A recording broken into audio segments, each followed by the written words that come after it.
Mari kita berdoa. Kami memerlukan Engkau ya Tuhan. Kami senantiasa memerlukan Tuhan berbicara kepada setiap kami. Karena kami tahu tanpa firman-Mu jalan kami akan sesat. Kami tidak akan berjalan di jalan yang benar.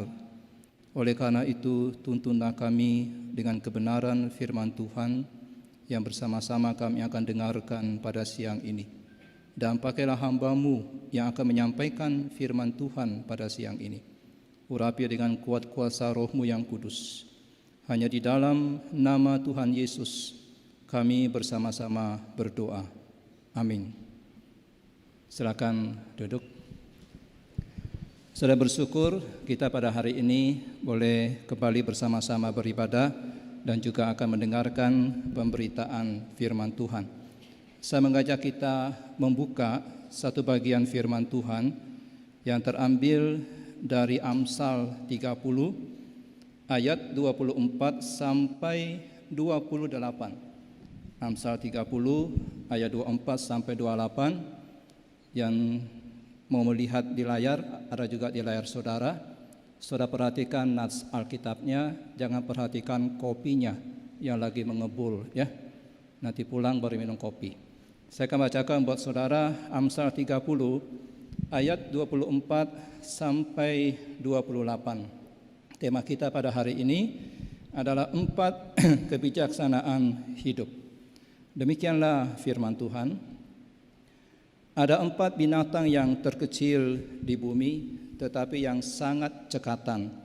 Semut, bangsa yang tidak kuat, tetapi yang menyediakan makanannya di musim panas.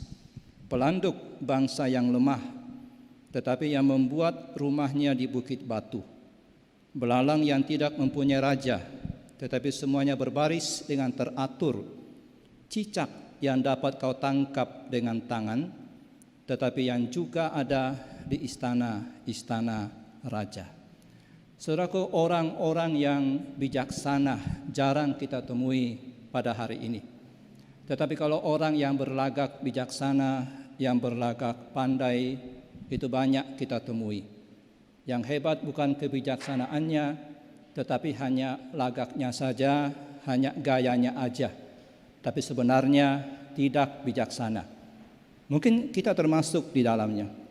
Agur bin Yake, penulis Amsal 30, ayat 24 sampai 28 yang tadi saya bacakan, itu bukan orang yang berlagak bijaksana.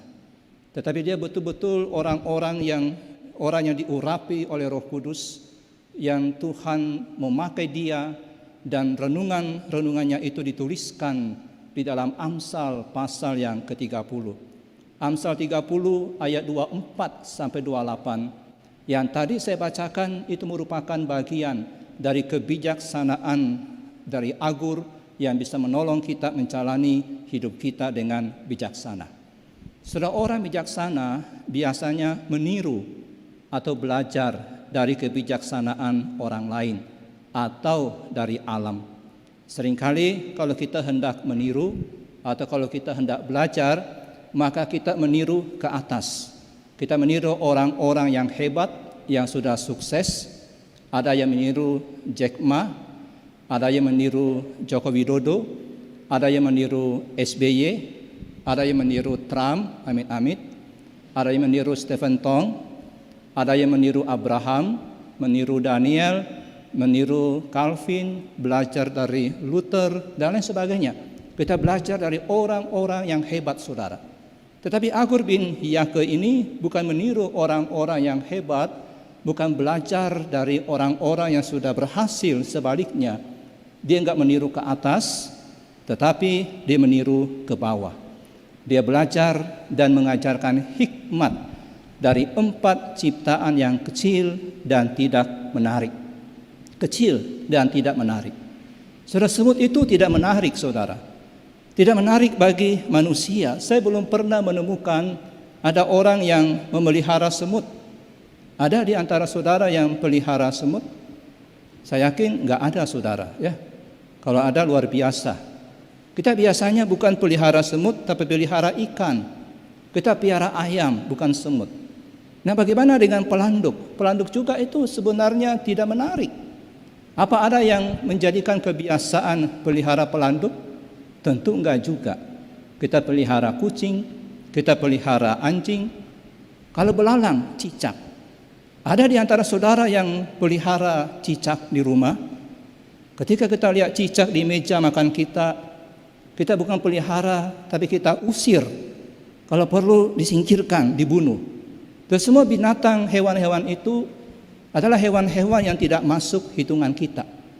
Tidak masuk hitungan saudara.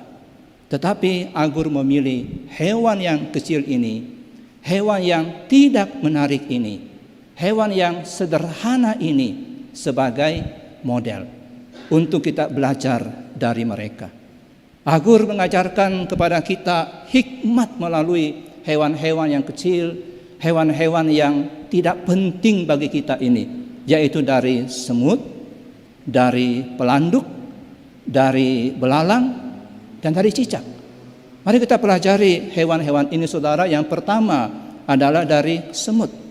Di dalam ayat yang ke-25 di situ dikatakan, semut bangsa yang tidak kuat, tetapi yang menyediakan makanannya di musim panas.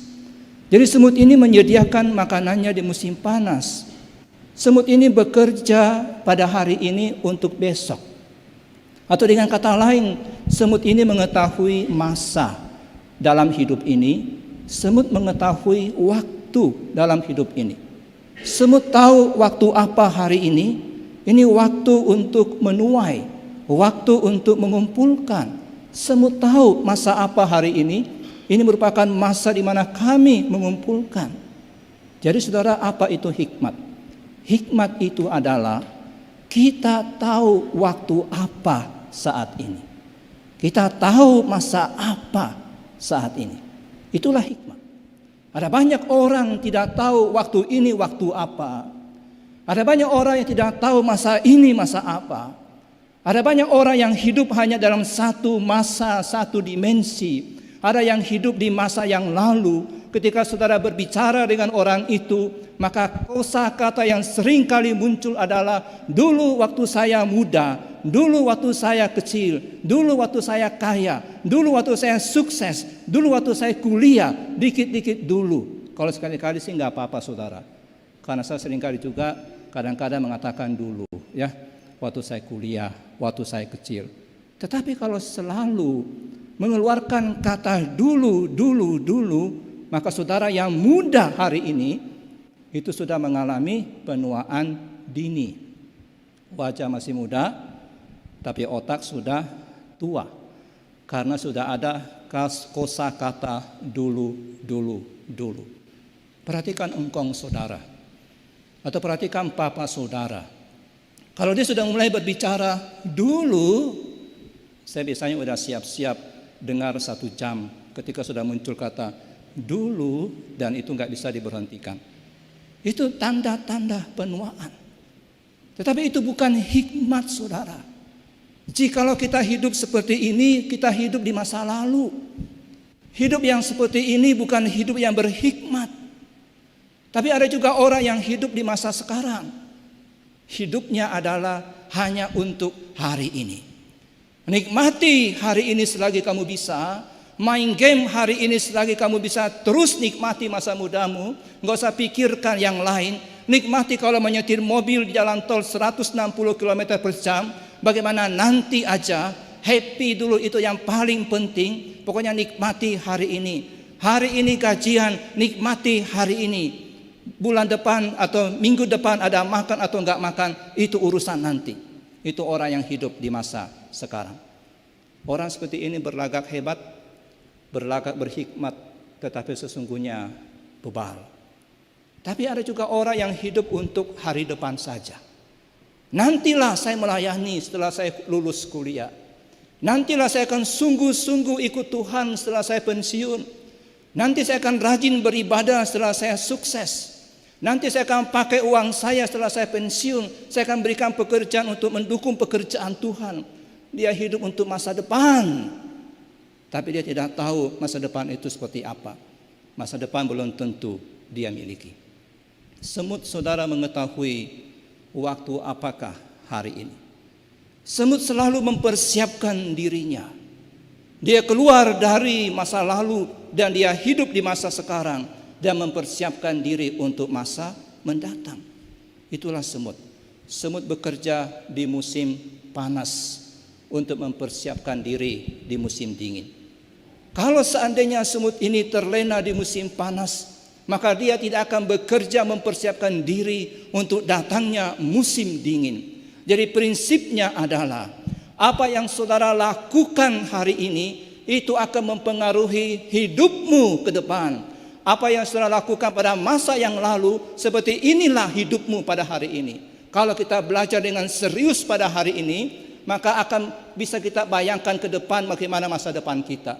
Tetapi kalau hari ini kita enggak belajar sungguh-sungguh, kita enggak bekerja dengan sungguh-sungguh pada hari ini, maka kita juga bisa menebak bagaimana masa depan dari orang itu.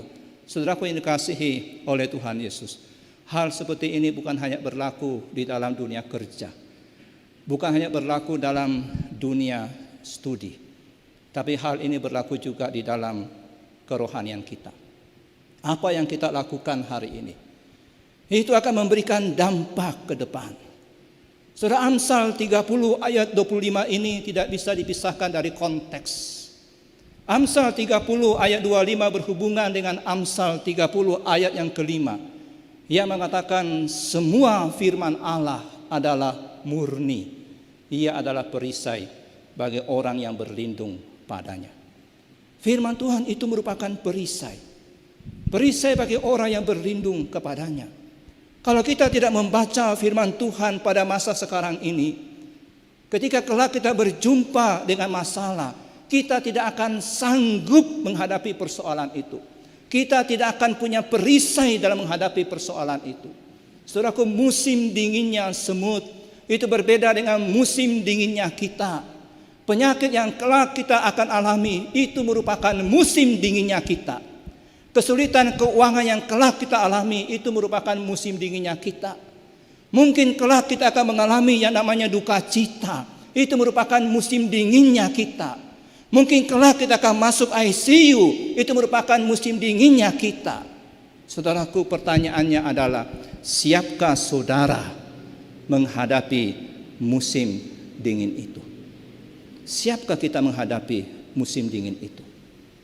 Kalau kita tidak mempersiapkan diri di musim panas ini, ketika kondisi kita masih baik, kalau kita tidak mempersiapkan diri di musim panas ini dengan membaca firman Tuhan, dengan merenungkan firman Tuhan, bagaimana mungkin saudara bisa kuat ketika musim dingin itu datang, ketika kesusahan itu datang, ketika kesulitan keuangan itu datang, ketika kondisi sakit itu datang, ketika kesedihan itu datang.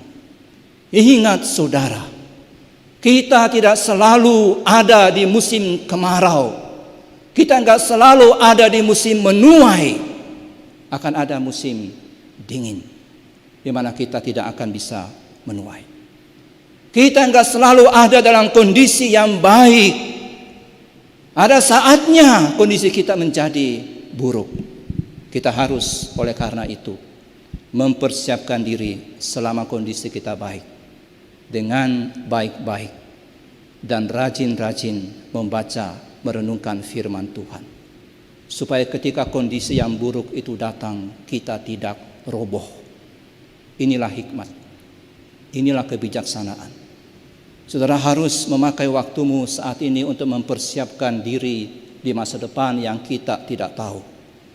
Kalau kita tidak lakukan ini, maka ketika kita menghadapi bahaya ke depan, maka kita akan roboh dan kita tidak akan kuat. Seolah-olah Agur hendak mengatakan seperti ini, jika engkau tidak memiliki kebijaksanaan seekor semut, maka saudara tidak mengetahui masa apa sekarang ini. Itu merupakan kebebalan. Hewan yang kedua yaitu pelanduk. Amsal 30 ayat 26 mengatakan, pelanduk bangsa yang lemah, tetapi yang membuat rumahnya di bukit batu. Saya kira dari teks ini jelas sekali dikatakan dua hal tentang pelanduk ini yang dikatakan oleh Agur bin Yake. Yang pertama, tentang kelemahan pelanduk. Ayat 26a mengatakan, pelanduk bangsa yang lemah. Jelas saudara, enggak perlu ditafsirkan macam-macam, pelanduk itu bangsa yang lemah. Pelanduk yang paling hebat sekalipun tetap hewan yang lemah. Kalaupun ada di antara pelanduk yang latihan kungfu, tidak akan menjadi pelanduk kungfu atau kungfu panda atau kungfu pelanduk, enggak akan.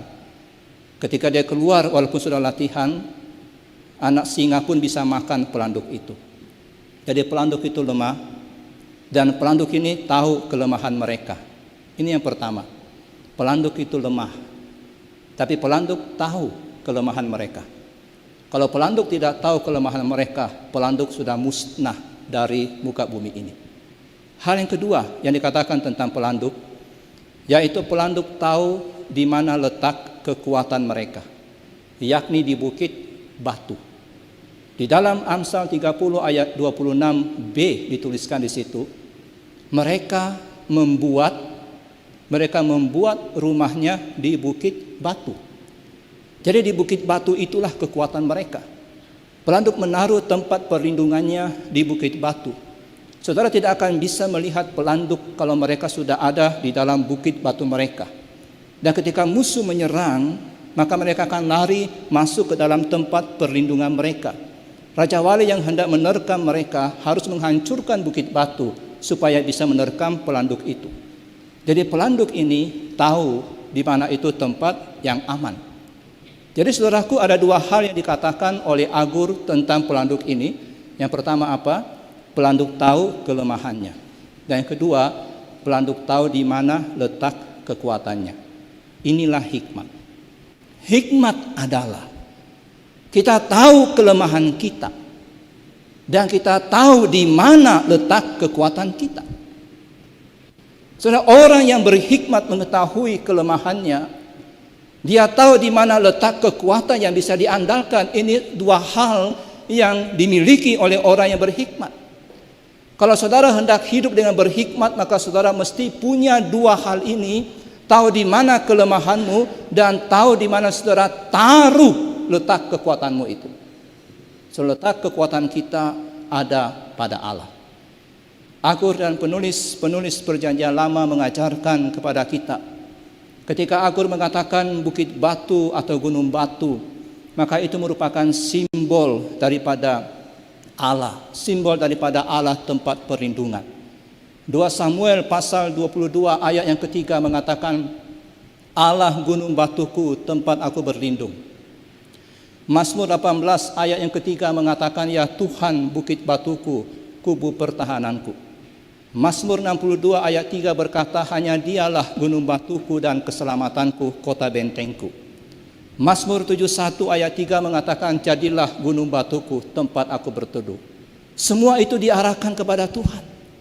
Kita masih tahu dengan jelas mengenai Allah kita dan mengenal Allah kita sebagai gunung batu kita, sebagai tempat perlindungan kita. Di dalam zaman yang sulit, zaman yang penuh dengan pencobaan ini, ada dua hal yang mesti saudara ketahui supaya kita bisa hidup dengan berhikmat. Yang pertama, ketahui di mana kelemahan saudara, apa kelemahan saudara, dan tahu di mana letak kekuatan saudara. Saudara harus mengetahui kedua hal ini. Itulah hikmat di dalam menjalani kehidupan, seperti hikmat yang dimiliki oleh pelanduk-pelanduk. Saudaraku, ada orang yang hanya tahu salah satunya saja. Dia tahu dan mengenal Allah, tapi orang itu tidak tahu di mana letak kelemahannya.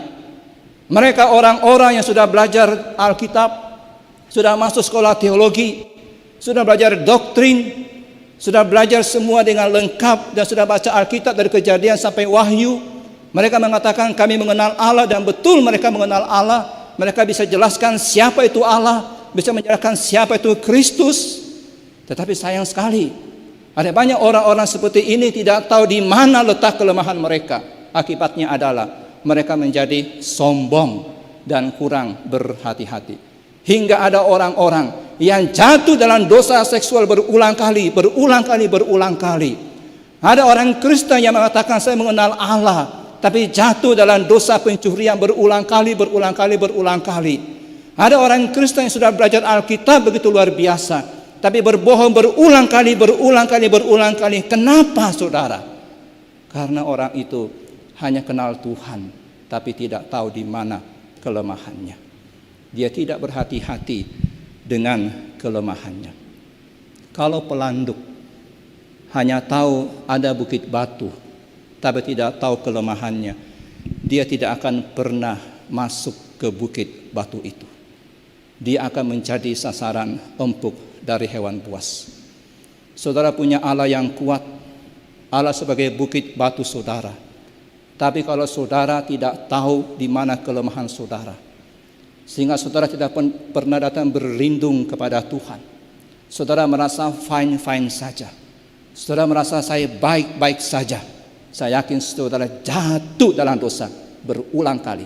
Dan itu penyebab dari kejatuhan banyak aktivis, banyak orang-orang yang sudah belajar firman Tuhan, yang ikut PA, yang ikut kelompok tumbuh bersama, tahu Tuhan, tapi tidak mengenal dan tidak tahu di mana kelemahannya, hingga dia tidak berhati-hati dengan kelemahan itu. Tapi ada juga orang yang sebaliknya, saudara. Dia tahu di mana kelemahannya, tapi dia tidak mengetahui dan tidak mengenal Allah. Kalau saudara termasuk tipe yang seperti ini, tahu bahwa kelemahanmu itu adalah satu dosa tahta misalnya, atau dosa mencuri, dan saudara tidak pernah bisa lepas dari dosa itu, atau dosa seksual yang tidak pernah bisa lepas dari dosa itu. Saudara tahu kelemahan saudara, tapi saudara tidak mengenal Allah pada hari ini. Saudara mesti datang kepada Kristus dan percaya kepada Kristus. Karena itu artinya saudara tidak punya tempat perlindungan, tidak punya bukit batu, yaitu Allah sendiri. Saudaraku, hikmat dalam kehidupan ini adalah kita tahu di mana kelemahan kita, dan kita tahu di mana saya menaruh tempat perlindungan saya. Pelanduk tahu kelemahannya, tapi dia juga tahu di mana letak kekuatannya. Semut tahu waktu apa hari ini, musim apa sekarang ini, hingga dia bekerja dengan sungguh-sungguh pada musim itu. Inilah dua kebijaksanaan hidup. Kebijaksanaan hidup yang lain adalah dari belalang. Ayat 27 mengatakan, belalang yang tidak mempunyai raja, namun semuanya berbaris dengan teratur. Saudara, kalau kita bertemu dengan seekor belalang, maka itu bisa menjadi mainan kita. Saya mungkin katakan ini untuk anak-anak zaman dulu. Kalau anak zaman sekarang nggak berani pegang belalang. Kalau zamannya saya dan juga mungkin zaman saudara, kita loncat tangkap belalang itu. Tapi coba kasih ke anak saya, udah gede pun saya yakin nggak berani dengan belalang. Saudara juga remaja mungkin nggak berani sama belalang. Sebelalang kalau hanya satu, gampang kita tangkap. Kalau hanya 5, itu menjadi mainan kita. Tapi kalau jumlahnya sudah jutaan, sudah miliaran, dan berbaris berbarengan, itulah tulah di Mesir. Dan itu bisa menghancurkan sebuah kerajaan. Belalang yang jumlahnya jutaan bahkan sampai miliaran bisa menghabiskan hasil pertanian dan bisa mengakibatkan kelaparan di wilayah itu. Itulah sebabnya saudara, masyarakat Afrika lebih takut kepada wabah belalang daripada virus corona. Kita bersyukur hanya virus corona hari ini, bukan wabah belalang. Tapi hal yang aneh dari belalang ini adalah, saudara, mereka tidak mempunyai raja, tapi mereka bisa berkumpul dan bisa berbaris dengan teratur. Dan belalang ini, saudara, tentu mengetahui satu hal berdasarkan insting mereka, bahwa mereka harus ada dalam sebuah komunitas dengan belalang lainnya. Belalang ini tahu bahwa mereka harus ada dalam sebuah kesatuan. Dan ketika itu terjadi, maka belalang yang ada dalam sebuah kesatuan ini, yang ada dalam sebuah komunitas ini, saya katakan bisa menggulingkan kerajaan. Luar biasa, saudara. Kerajaan bisa hancur oleh karena belalang ini. Hanya belalang ketika mereka berada dalam kesatuan. Jadi apa itu hikmat, saudara? Orang yang berhikmat itu memiliki sebuah komunitas. Ini orang berhikmat, saudara. Mereka memiliki sebuah komunitas. Dan inilah tema dari seluruh Alkitab. Perjanjian lama berbicara tentang umat perjanjian. Itu merupakan komunitas. Itu sebuah kesatuan. Perjanjian baru bicara tentang apa? Tentang gereja. Itu komunitas. Itu sebuah kesatuan. Saudara, kita memang mesti harus punya iman pribadi. Tapi saudara tidak bisa menjadi pribadi yang sendirian. Enggak bisa. Saudara harus punya orang-orang Kristen lainnya di sekitar saudara. Saudara butuh gereja. Saudara butuh komunitas. Saudara butuh home. Saudara butuh komsel. Kita nggak bisa hidup sendiri. Kita butuh teman-teman. Kita butuh gereja. Kita butuh Kaimtong sebagai gereja lokal. Saudara nggak bisa menjadi seorang yang bergereja yang pindah-pindah ke sana kemari. Kita butuh gereja, butuh komunitas. Saudara, ketika Tuhan Yesus mengutus murid-muridnya, Dia mengutus mereka berdua-berdua, tidak sendirian.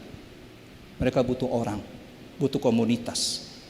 Di dalam pelayanan Paulus tidak melakukan pelayanannya seorang diri. Dia butuh komunitas. Dan pada akhir kehidupan daripada Paulus, ada Lukas yang menemani dia.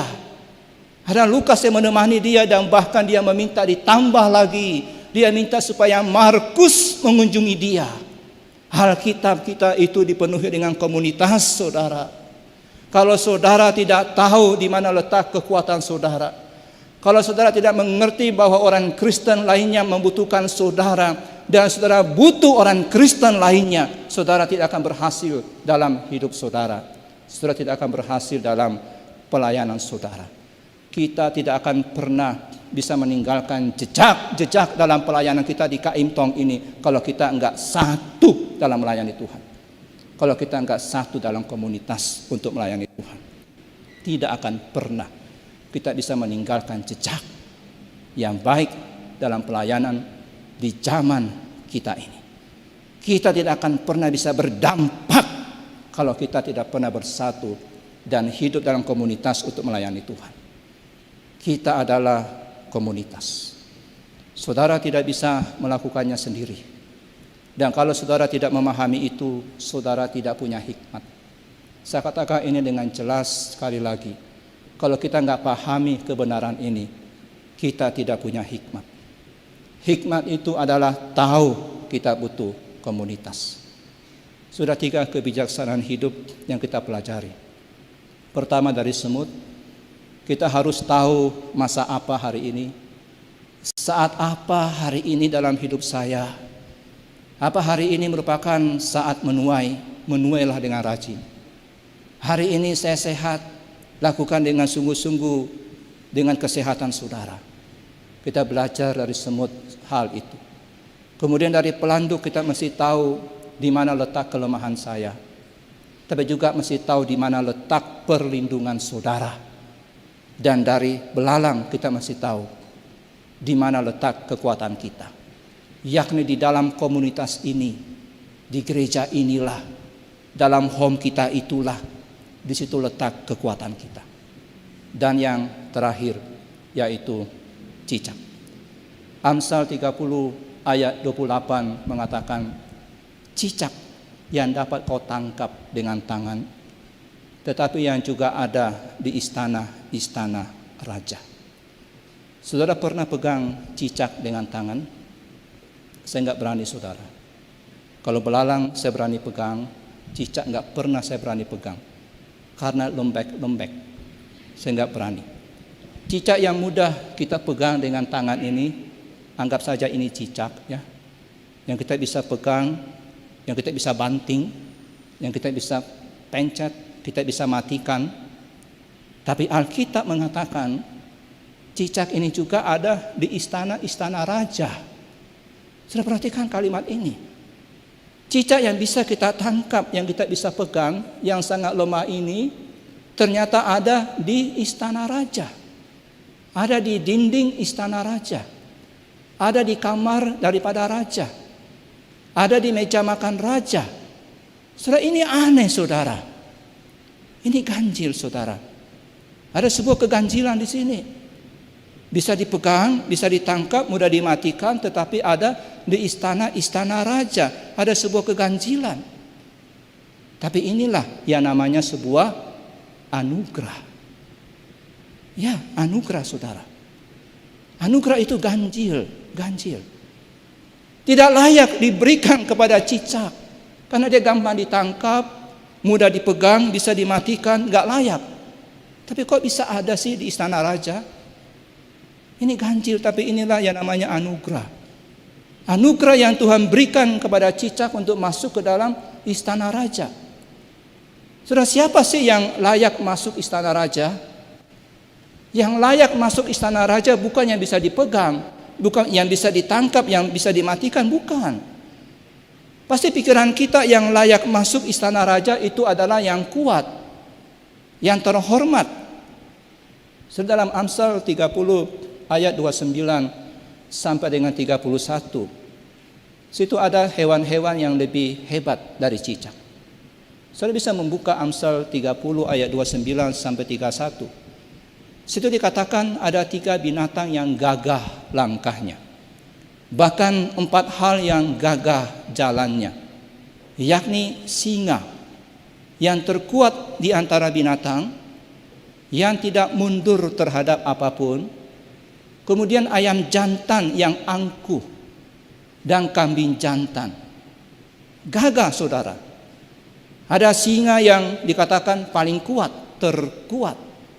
Ada ayam yang angkuh, yang sombong. Dan ada kambing jantan. Tapi anehnya saudara, dari pasal yang sama ini, bukan singa yang terkuat ini yang masuk ke istana raja, bukan. Kalau singa coba-coba masuk ke istana raja, maka baru sampai gerbang sudah dipanah, sudah ditembak, dan tidak akan sempat masuk injak istana raja.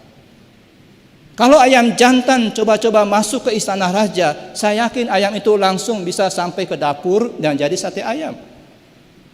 Kalau kambing jantan yang coba-coba masuk ke dalam istana raja, saya yakin kambingnya berubah jadi gulai. Belum sampai kamar raja, sudah jadi gulai. Tapi cicak saudara, cicak nggak mungkin disate. Siapa sih yang mau makan sate cicak? Cicak nggak mungkin digulai. Tapi cicak ini bisa masuk ke kamarnya raja, ke kamarnya ratu yang kuat, yang gagah, yang angkuh. Tidak bisa masuk ke istana.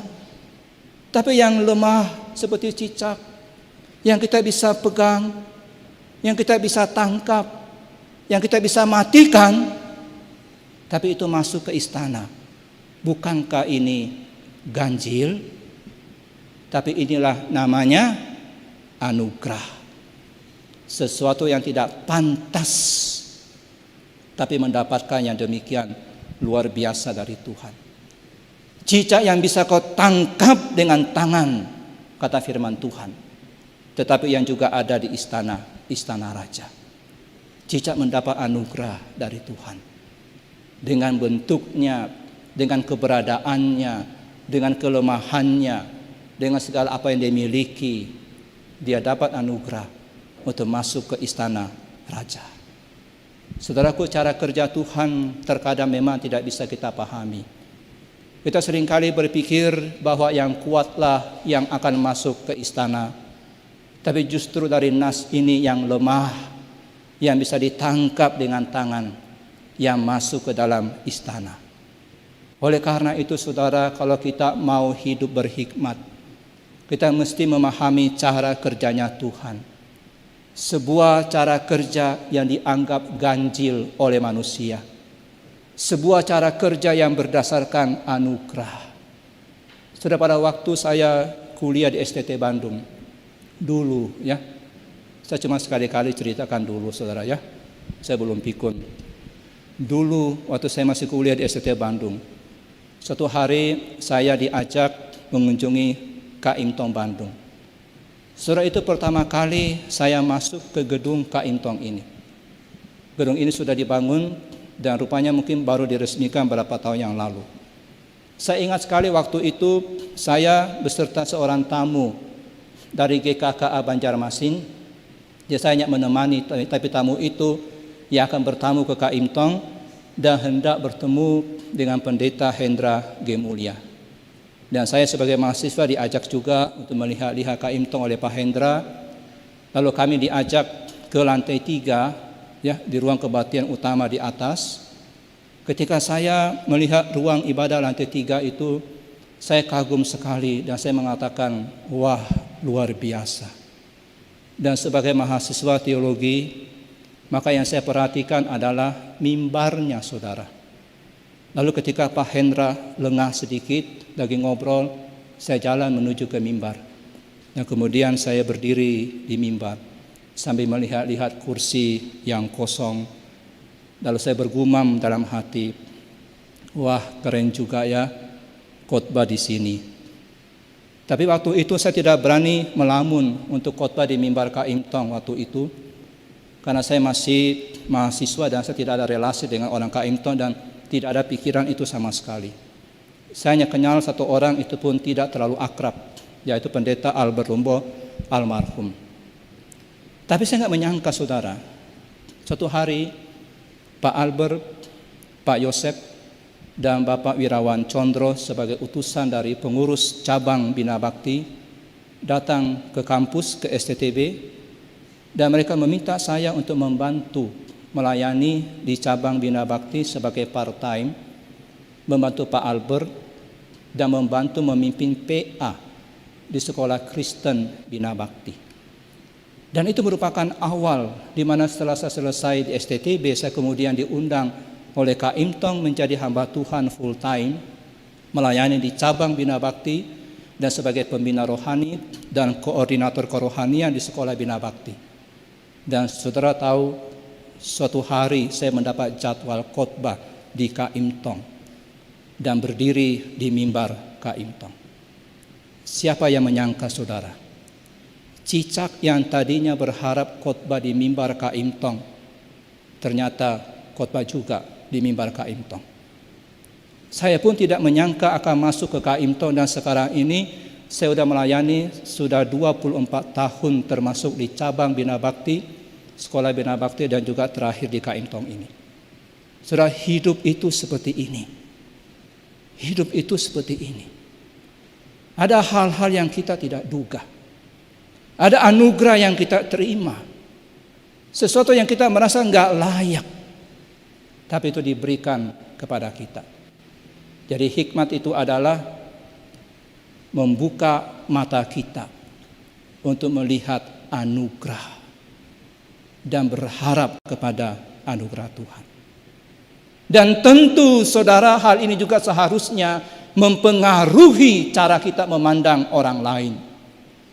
Jangan memandang remeh orang biasa di sekitar saudara. Satu hari saudara akan berdiri menghormati orang itu. Anak-anak muda kita pada hari ini itu adalah seperti cicak-cicak yang sedang berjalan, dan suatu hari mereka akan sampai ke istana-istana raja. Dan ketika saudara yang muda suatu hari sampai ke istana raja, jangan lupa diri, dan jangan lupa saya. Saudara dapat anugerah ketika saudara masuk istana raja. Saudara itu seperti cicak yang tidak pantas, sesuatu yang ganjil, tapi bisa masuk istana raja. Dan kita kelak semuanya satu hari, entah kapan, kita yang percaya kepada Kristus, kita akan masuk ke istana raja segala raja. Kita akan tiba di istana raja yang kekal. Dan saudara, saya mengatakan ini anugerah. Siapakah diri saudara yang layak masuk istana raja? Raja segala raja. Kita hanyalah cicak yang bisa ditangkap, yang mudah dibinasakan karena dosa kita, yang berulang-ulang jatuh karena kelemahan kita. Tapi kita dibawa oleh anugerah pengampunan Kristus yang sudah mati di atas kayu salib bagi kita. supaya kita bisa sampai ke istana Raja segala raja. Sudah melalui cicak kita belajar, hikmat itu adalah menyadari apa yang kita terima merupakan anugerah, merupakan pemberian daripada Tuhan. Lihatlah selalu hidup saudara dalam perspektif anugerah. Lihat selalu dalam perspektif anugerah. Jangan singkirkan perspektif anugerah itu. Itu hikmat saudara. Itu bukan hasil usaha saudara. Itu pemberian daripada Tuhan. Itu ganjil ketika saudara terima. Tapi itulah anugerah. Dan pandang selalu ini dalam perspektif anugerah. Melalui semut kita belajar. Hikmat adalah kita tahu waktunya ini waktunya apa. Masa ini masa apa. Melalui pelanduk kita belajar hikmat itu adalah tahu di mana letak kelemahan saudara. Dan di mana letak kekuatan saudara. Yakni pada Tuhan sendiri. Dan melalui belalang kita belajar. Kita ini butuh komunitas. Kita butuh kesatuan. Jangan tinggalkan gereja. Jangan tinggalkan komunitas. Dan melalui cicak kita belajar. Hidup ini banyak anugerah yang kita terima.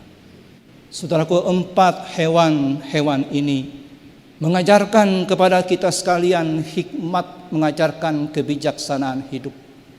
Hewan-hewan ini tidak sok bijaksana, tapi mereka diberikan kebijaksanaan oleh Tuhan. Jangan menjadi orang yang sok bijaksana, karena firman Tuhan berkata dalam Yesaya 5 ayat 21, celakalah mereka yang memandang dirinya bijaksana, yang menganggap dirinya pintar.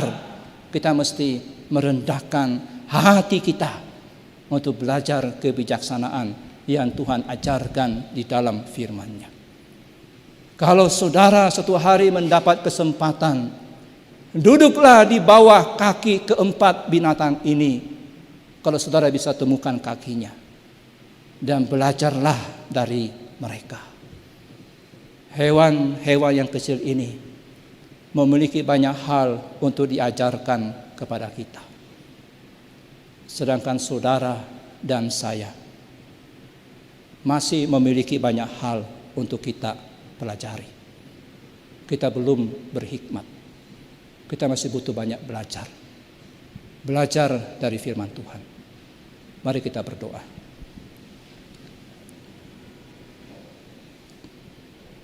Kami bersyukur atas kebenaran firman-Mu Tuhan. Tolonglah kami yang seringkali kami menganggap diri kami sudah pandai. Kami menganggap kami sudah berhikmat.